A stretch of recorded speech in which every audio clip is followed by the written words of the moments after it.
Today we're going to use the mind as the object, and we got a little taste of that in the last meditation. And tomorrow we're going to simply rest in awareness, or sometimes this is called Shamatha, without an object. So again, the general recommendation is pick the object that works best for you and stick with it all the way to Shamatha. But there's another possibility that is also valid, and again I'll read from Alan Walsh's book here on page 6. He says the following: to guide meditators along these 10 stages, and the 10 stages are the 9 stages along this windy road plus the result of Shamatha, and we'll look at this diagram in more detail in a few days' time in the evening.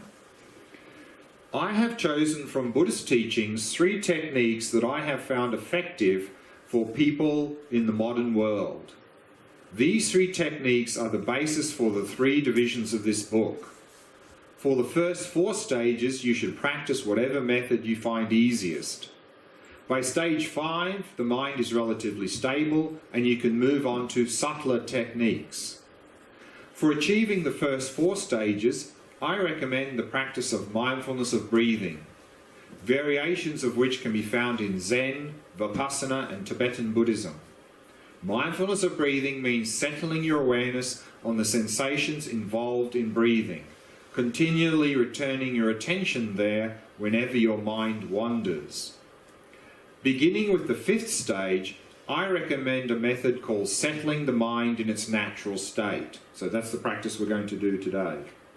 In this technique, you direct your attention to mental experiences, all the events, that is, thoughts, mental images and emotions that arise in the domain of the mind. This method is drawn from the Dzogchen or Great Perfection lineage, but is found in other Buddhist traditions as well. With the instructions for the 8th attentional stage onward, we move on to the still subtler practice of maintaining awareness of awareness itself. So this is tomorrow's practice. The technique is called Shamatha without an object. Here the practice is not so much one of developing attentional stability and clarity as it is of discovering the stillness and luminosity inherent in awareness itself. The training in mindfulness of breathing may be helpful to anyone, including those seeking to prevent or treat attention deficit hyperactivity disorders. Many people find the second practice, that of settling the mind in its natural state, to be more challenging, but some meditators take to it naturally. Likewise, the practice of awareness is subtler still, but it may be optimal from the very beginning for those who are strongly drawn to it. You may use any one of the 3 methods to progress along all 10 stages of attentional development, or you may follow the sequence described in this book. How fast you progress will depend on the level of your commitment and the degree to which your lifestyle and environment support such practice. So here he's also recommending an alternative, that we perhaps start with mindfulness of breathing, because maybe we find the mind and awareness too difficult to even begin. So then we start with the breath until we really start to stabilize the mind, more clarity, and then we can move to observing the mind once the mind is much more stable. And then the last few stages towards Shamatha, we can even switch to resting in awareness. So he's suggesting that that's one possibility. And of course, each of the objects has their own unique benefits. And so what we saw with the breath practice, that is particularly good if we're the sort of person that has a lot of obsessive compulsive thinking. Because by focusing on the physical sensations of the breath, we get out of our obsessive compulsive thinking into the body, and we get out of the past and the future into the present moment. So I think for many of us, probably at least initially, the breath will be the best object to use. And we'll be looking shortly at the advantages of using the mind, particular advantages of using the mind as the object, and then tomorrow when we go to the awareness practice, we'll also look at what are the particular advantages of using that as the object. So remember, in this practice we are using the two tools of mindfulness and introspection. So remember, mindfulness, the analogy in the diagram, the Shamatha chart there, was that it's the rope of mindfulness. So we are tying our mind with a rope of mindfulness to the object. And then we had that hook of introspection. So remember, introspection is quality control, monitoring the mindfulness, noticing if we're becoming dull or distracted, and if we are, reapply mindfulness. So just to have these two tools, the understanding of them very clear in our mind, again, I'd like to briefly mention or read again from Attention Revolution regarding these two tools. And here he says, Buddhaghosa drew, and he was a great 5th century Buddhist master from the Theravada tradition, drew this distinction between mindfulness and introspection. So he's quoting from Buddhaghosa. He says, mindfulness has the characteristic of remembering. Its function is not to forget, it is manifested as guarding. Introspection has the characteristic of non-confusion. Its function is to investigate. It is manifested as scrutiny. And then he goes on to say, and his contemporary Asanga, so Asanga is also from the 5th century, offers a view that is strikingly similar. So now he's quoting from Asanga, who says, mindfulness and introspection are taught, for the first prevents the attention from straying from the meditative object, while the second recognizes that the attention is straying. And now Alamola says, Shantideva's definition of introspection appears to reflect both these views. So he's now quoting from Shantideva, a great 8th century Indian Buddhist master, who says, in brief, this alone is the definition of introspection, the repeated examination of the state of one's body and mind. And then Alamola says, throughout Buddhist literature, the training in shamatha is often likened to training a wild elephant. So we see that in the diagram there. The two primary instruments are the tether, or the rope of mindfulness, and the goad, or hook of introspection.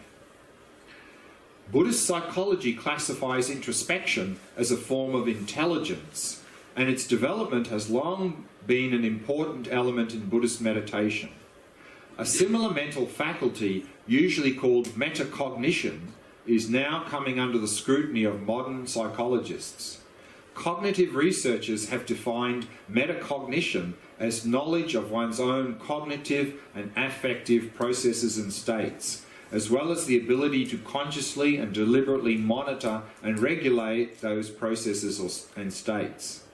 This appears to be an especially rich area for collaborative research between Buddhist contemplatives and cognitive scientists. Okay. So let's now go to today's practice. And so the shamatha practice is observing the mind. And this is, Alamola calls this settling the mind in its natural state. So what is the actual object in this practice? So the object is the mind, plus whatever mental events arise in the mind. So that means thoughts, emotions, memories, mental images, and so on. Which means, in this practice, what is not part of the object is sense objects. So in this practice, we're not focusing on sounds, sensations, visual, tastes or smells. Of course, in this practice, sounds and sensations and so on will arise, but we're not paying any attention to them. We're not deliberately focusing on them. Just let them be there. We're just not interested in them. What we're interested in is mental events, thoughts, emotions, memories, images, and mental images and so forth. That's what we're focusing on. And of course, what we're doing is simply observing those mental events arise and pass without following them, without trying to get rid of them, without trying to change them. So let's have a look at this practice as described in, again, an Attention Revolution. So this is on page 83.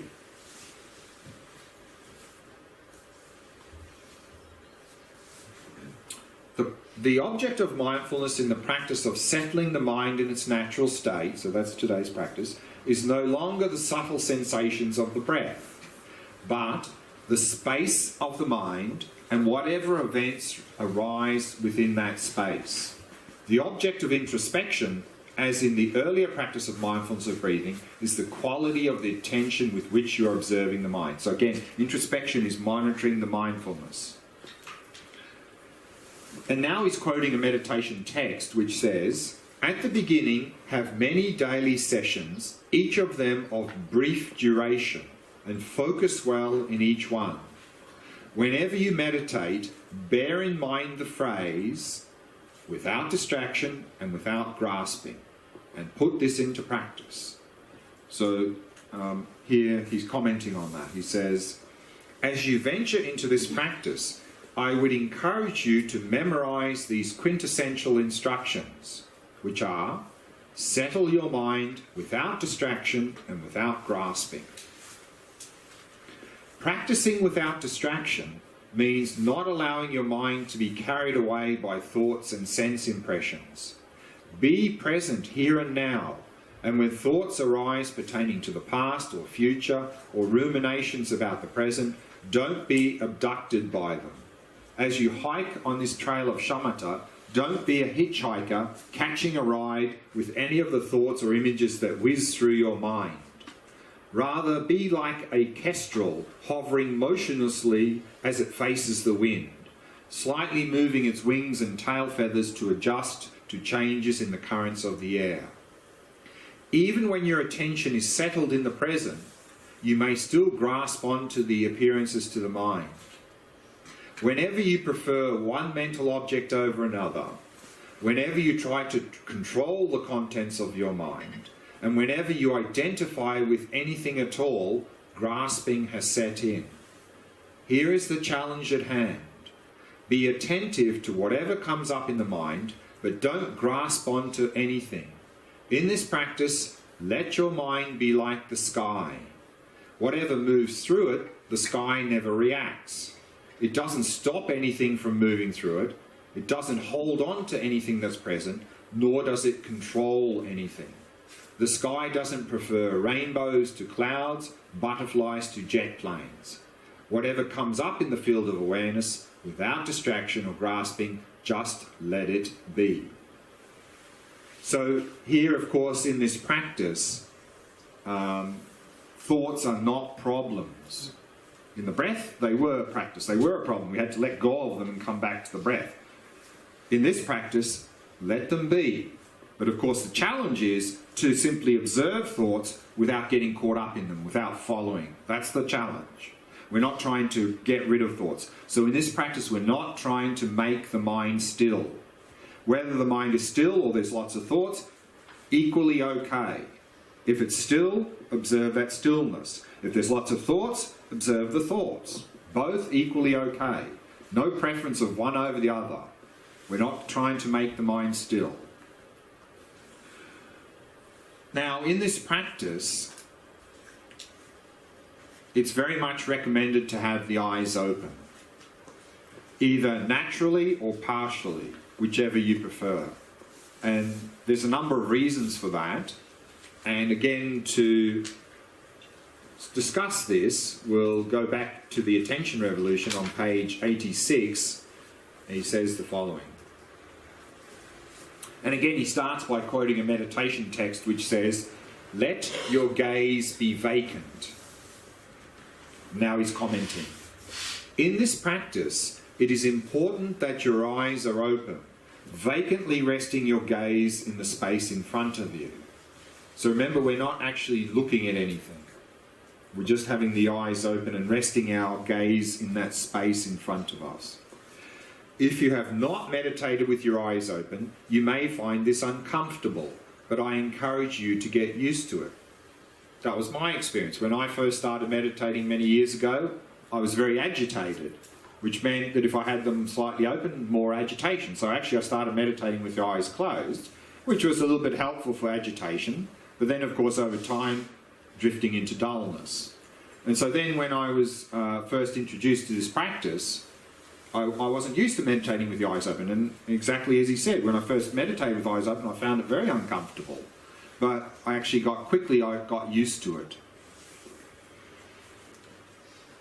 And he says, blink as often as you like and don't strain your eyes in any way. So we're not trying to keep the eyes open, and we're not trying to deliberately unfocus the gaze, because that's straining the eyes.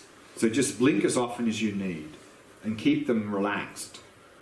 Let them be as relaxed as if you were daydreaming with your eyes open. By leaving the eyes open, while focusing your attention on the domain of mental events, the artificial barrier between inner and outer begins to dissolve. Especially in our materialist society, we have gotten used to the idea that our thoughts and all other mental events are inside our heads. But this has never been demonstrated scientifically. All that is known in this regard is that mental events are correlated with neural events, but that doesn't necessarily mean they are located in the same place. Even without this materialist assumption that the mind is nothing more than a function of the brain, we naturally have a sense that we are looking out on the world from behind our eyes. But this sense of an independent subject or ego inside the head is an illusion.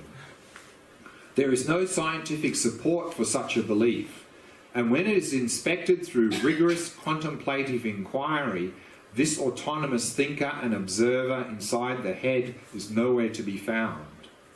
In this practice, by leaving your eyes open, but by directing your attention to the mind, this conceptually superimposed demarcation between inner and outer begins to erode. You begin to recognize that your thoughts are not occurring in here in your head, nor are they occurring out there in space. This practice challenges the existence of an absolutely objective space of the physical senses that is absolutely separate from the subjective space of the mind. You are now on the path to realizing the meaning of non-duality. So just to summarize the reasons why we have the eyes open in this practice. One, of course, is that with the eyes open, it helps to improve clarity. With the eyes closed, much more easy to drift into dullness. Also with the eyes open, it helps us to lock more into the present moment. With the eyes closed, it's much easier to drift off into the past and the future. And also, as Alan Wallace mentioned, with the eyes closed, we have a strong sense of me in here and world out there. So we have this strong sense of duality. Me here, world there. With the eyes open, that strong sense of duality starts to break down. And that's going to be very helpful for when we later go into the Vipassana practice. Because in Vipassana practice, we are coming to realize there is no subject-object duality. So if we're already weakening that grasping through this practice, that's a good preparation for Vipassana. And the last reason or benefit for having the eyes open in this practice is that also in daily life, we want to be able to observe thoughts, emotions, and so forth without getting caught up in them. But if we've only meditated with eyes closed, observing thoughts and emotions, then in daily life, when our eyes are normally open, we don't have the habit of observing thoughts and emotions with eyes open. So it'll be more difficult to transfer into daily life. The transition to daily life will be more difficult. But if we do this practice with eyes open, and we get in the habit of being able to observe thoughts and emotions in meditation with eyes open, then it's going to be much more easy to transition into daily life. Therefore, in daily life, normally again when our eyes are open, we'll be able to observe thoughts and emotions more easily because we have that habit from meditation. So these are the reasons and benefits for having the eyes open. So we're going to do that practice now. So remember again, when we say eyes open, we can have them just naturally open or just partially open, whichever you find more easy. So let's do that practice and then some more comments after the practice.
As always, we begin by preparing the body.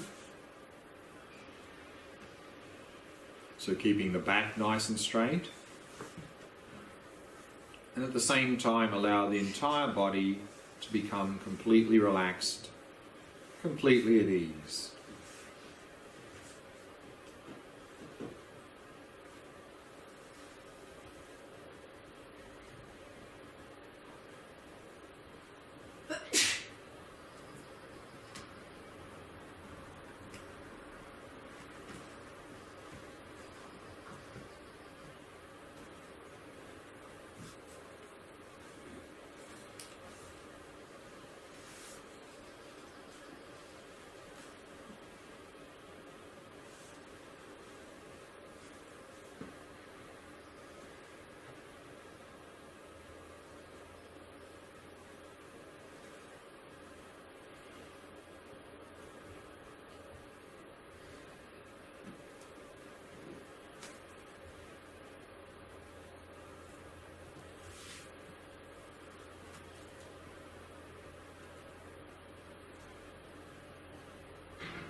And relaxing more deeply with each out-breath.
Not dwelling in the past, not anticipating the future.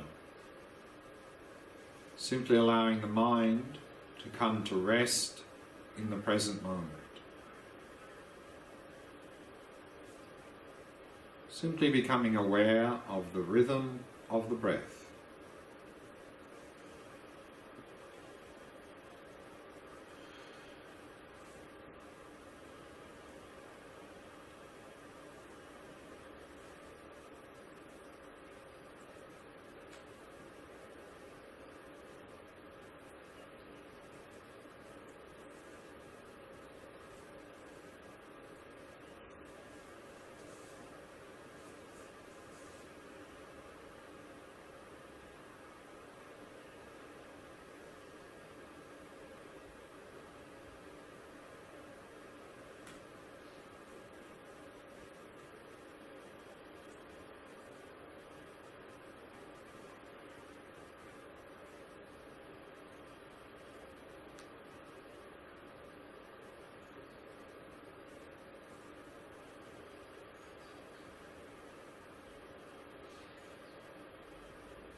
Now allowing your eyes to be at least partially open, resting your gaze in the space in front of you, keeping the eyes soft and relaxed, blinking as often as you need. And now bring your attention to your own mind and simply observe your own mind and whatever is arising in the space of the mind. Thoughts, emotions, memories, mental images. Simply observe these mental events as they arise and pass, without following them, without trying to get rid of them.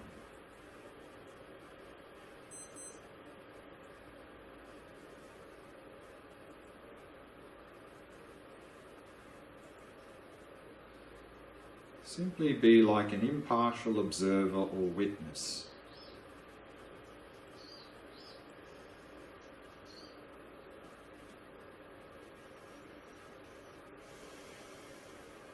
Without grasping to them, without becoming distracted.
And again, if you're not sure where to focus, then every now and again, deliberately generate a thought. Any thought will do, and watch that thought as it arises in your mind. And then watch it as it disappears back into your mind.